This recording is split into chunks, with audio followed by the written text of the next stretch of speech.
Ladies and gentlemen, welcome back to my channel. My name is Kathleen, and for the new members, for the new viewers, kindly subscribe. Also, hit the notification bell so that the next time when we go online or when we upload a video, you will be able to get an alert.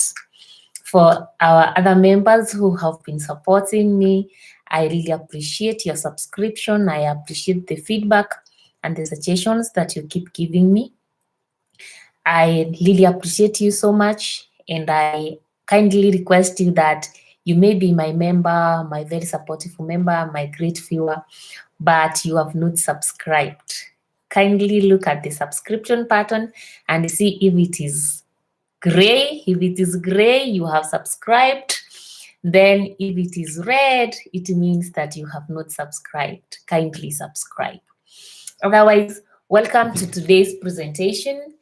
And in today's presentations, we are beginning the gang series. And as I told you last month, in the gang series, we are going to look at the various gangs that exist in Kenya. And these are the gangs that are included in the, or are listed under the Prevention of Organized Crime Act 2010. But we will also look at those ones that are also gangs in the country, but maybe they are not included in the Prevention of Organized Crime in Kenya, because since 2010 we have had an increase in the number of militias and vigilantes in the country. Now, as an introduction or as a beginner to the gang series, we will start by first understanding the genesis or the context or the backdrop against which the current militias and vigilantes in Kenya actually exist. So in this backdrop, we're going to see at the necessitating factors or the necessitating environment that led to the path of groups like Mungiki, Chinkororo, Sungusungu, Jeshi la Embakasi, Jeshi la Darachani, Jeshi la Mzee, Jeshi la King'ore, Taliban, Baghdad Boys, the 42 Brothers, among others. So, after we understand that context, then we will swim into looking at each group and how it began, its mode of operation, maybe the major weapons they use, the category of members, do they have men, children, women, and their mode of operations and the tools. So for today, we want to start on the context against which these militias and the vigilantes began in Kenya. Now, it's very simple. When you look at the history of vigilantes and militias in the country, you would realize that as time moves, the number of these vigilantes and militias in Kenya continue also to rise. For example, in 2002, we had 18 groups, all 18 vigilantes, all 18 criminal groups, all 18 militias, depending on who is actually defining them. And then in 2010, at the time of passing the Prevention of Organized Crime Act, this number had increased by 15 groups, and in total we had 33 groups. And then by 2019, this number had increased to 326 violent groups in the country. So it tells you that as time moves, these groups keep increasing in number. Like we have new ones coming on board. Now, before even we look at why are these groups increasing in their numbers, the question is where did it start beating the country that actually we ended up having militias and vigilantes in Kenya's political, social, and economic arena. Now, the history of militias and vigilante groups, all gangs in Kenya, can be traced back to the early 1960s, during the formations of the KANU youth wingers. So when we gained independence, the KANU regime took over power, and KANU regime has gone down the books of history and is largely known for political oppression of its political opponents at the time, especially before 1992, when we opened up the political space. So before 1992, the KANU regime was known for political oppression of its political opponents.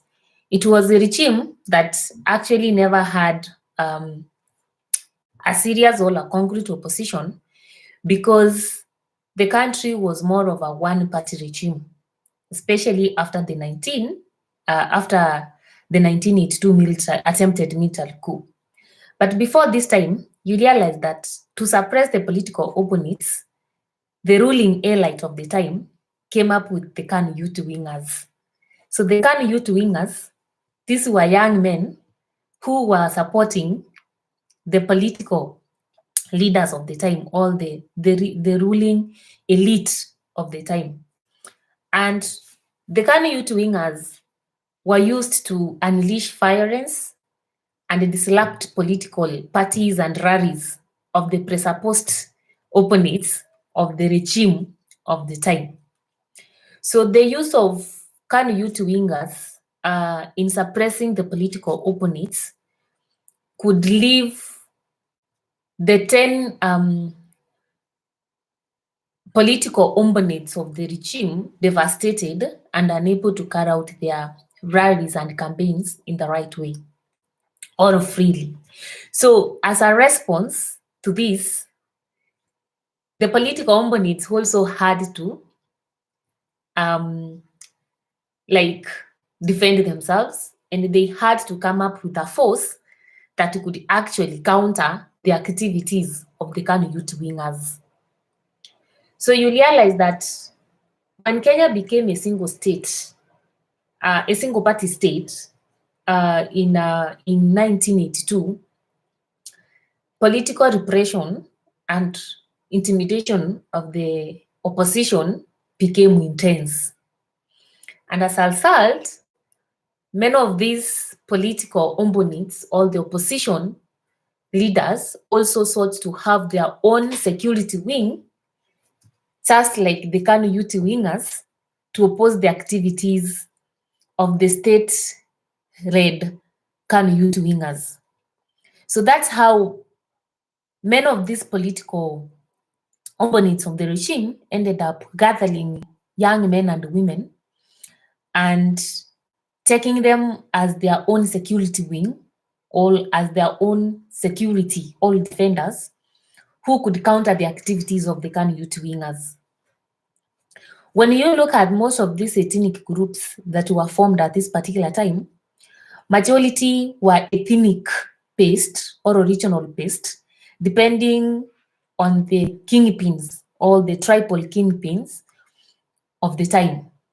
So you realize that almost every region or almost every ethnic group had its youth wing or its vigilante that was actually being patroned by the tribal kingpin of the time. And its sole purpose was to make sure that the tribal kingpin's political rallies and campaigns are actually not disrupted and intimidated by the KANU youth wingers. So in that way, you realize that there's always an hypothesis in security and violence that whenever there's a violent groups emerging, there must be another one emerging to counter its activities. So that hypothesis worked for Kenya at that particular time, that the presence of the KANU youth wingers and its intimidation on the political opponents of the regime led to the emergence of other vigilantes and militias by the opponents to counter the activities of the KANU youth wingers. So that's how the spirit, all the absence of vigilantes and militias in the country began. So during this time, so many of them emerged, depending on who was actually the organizer or the moderator or the founder. That's how we ended up having so many cheshi, and cheshi is actually more of security. And these cheshi groups, we had cheshi lamse. So the cheshi lamse are those groups, like was a group more supporting the KANU regime. Like Mzee is like the elder and the leader of the time. So the cheshi lamse was basically in support of the Moi regime and the KANU regime's ruling elite. And then we had now like Cheshira Darachani, then we had Cheshira Kingore, we had Cheshira Imbakazi, we had Chinkororo, we had Mungiki, we had Talban, we had Baghdad boys, we had the China boys, we had Sungu Sungu, and so many others. So when you look at those vigilantes, they came from different communities and regions, and even those that operated in Nairobi, they operated in different places within Nairobi. For example, when you look at the Taliban operated mainly in Kibra, and it was largely associated with people from Western Kenya and the lake, that is the Luos and the Luyas to other side. Then when you look at Chingororo is basically Wusi paste. Then when you look at Mungiki was paste from the central region, that is the Kikuyus. Then when you look at Cheshira Imbakazi, this was basically operating within Imbakazi area. The same applies to Cheshira Darachani. Cheshira Kingore was associated to Kingore, and so forth.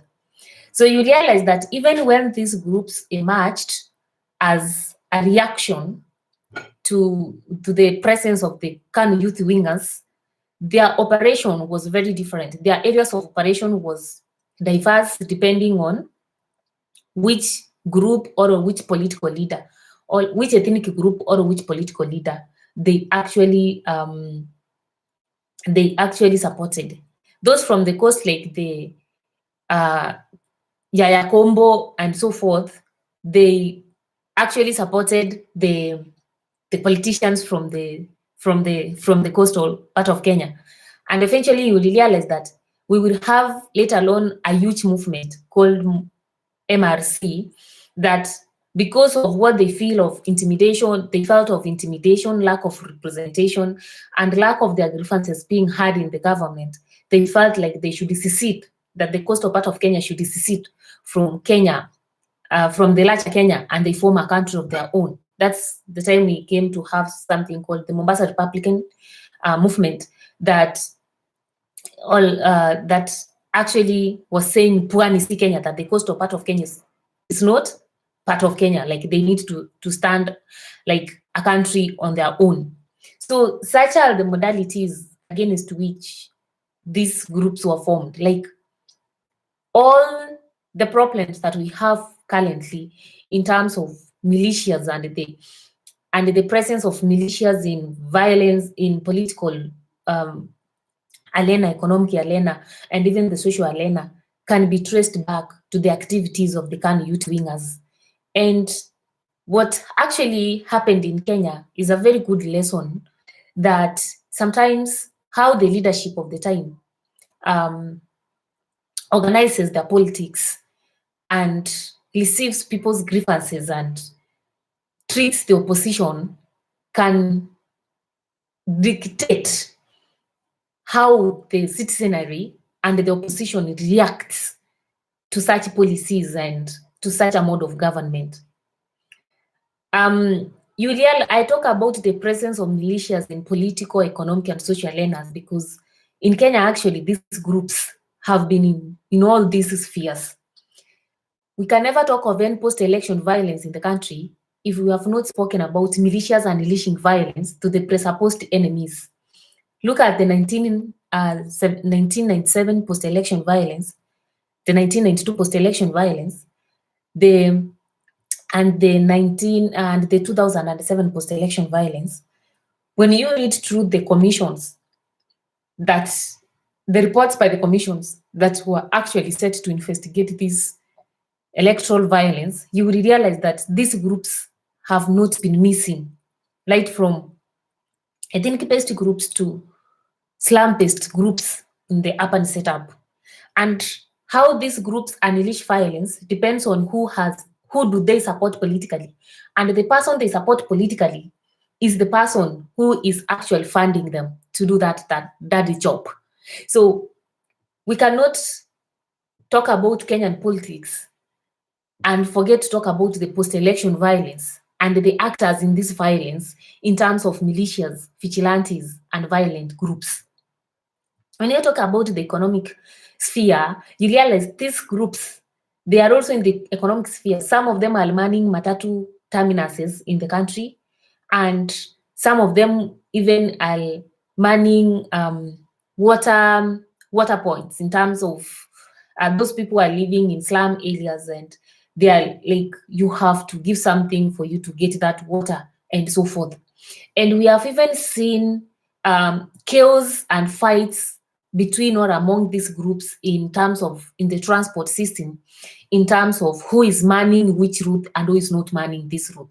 So it tells you that even when we talk about these groups emerging out of a political failure by the country, then it has also extended to the economic aspect of the country and even the social part. You realize that in some slums in the country, people have to pay protection fee. If you have a business, you have to pay protection fee to some people to ensure that actually your business is safe. And if you are not going to pay that protection fee, you are not going to actually operate your business within that region.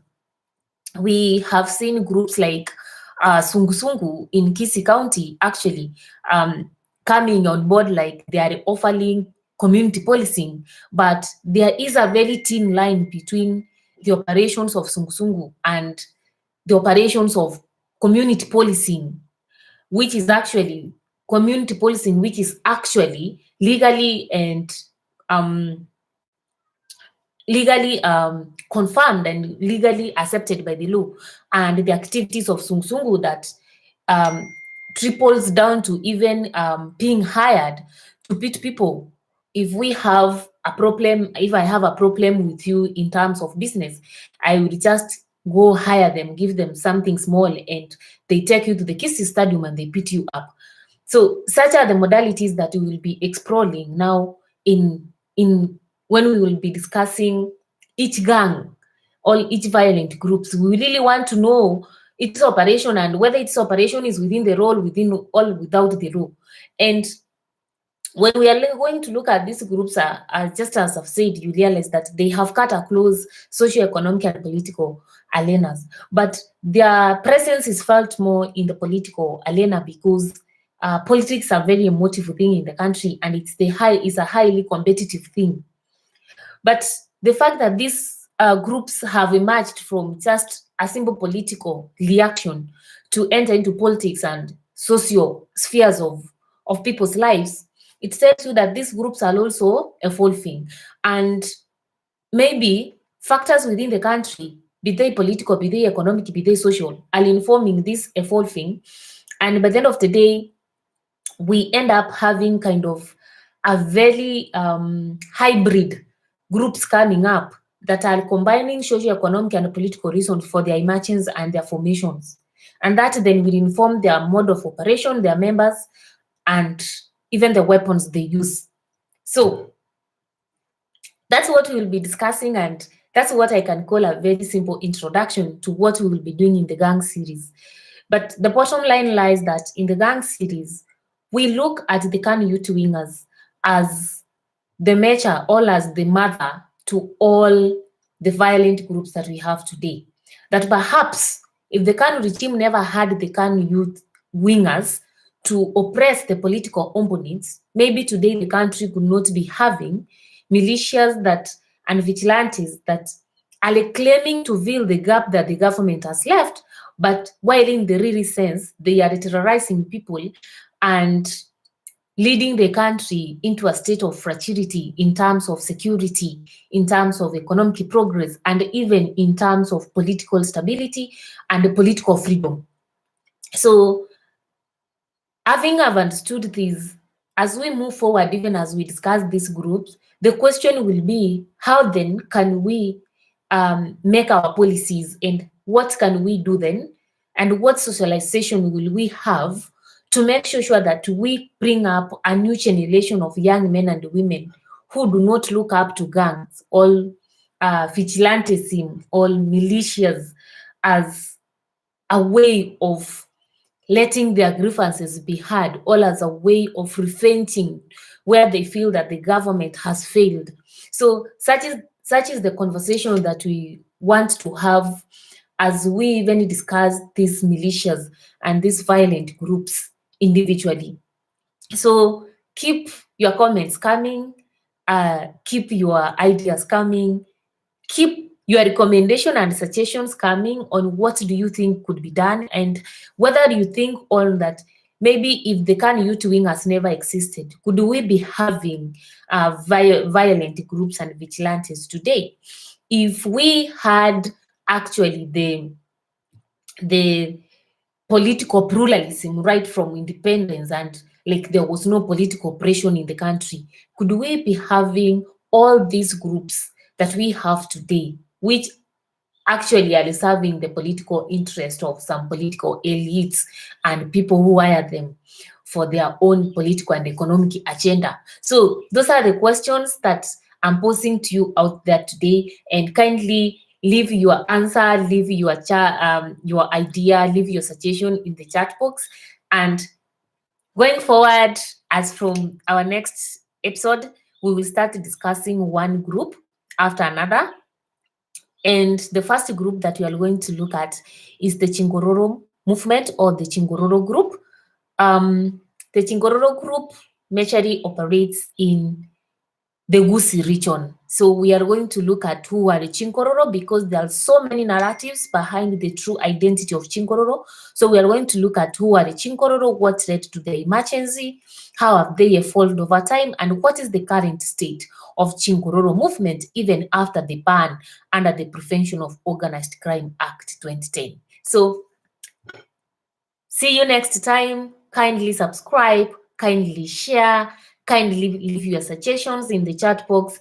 And oh yes, let's know these gangs. Until next time, stay tuned. Thank you so much.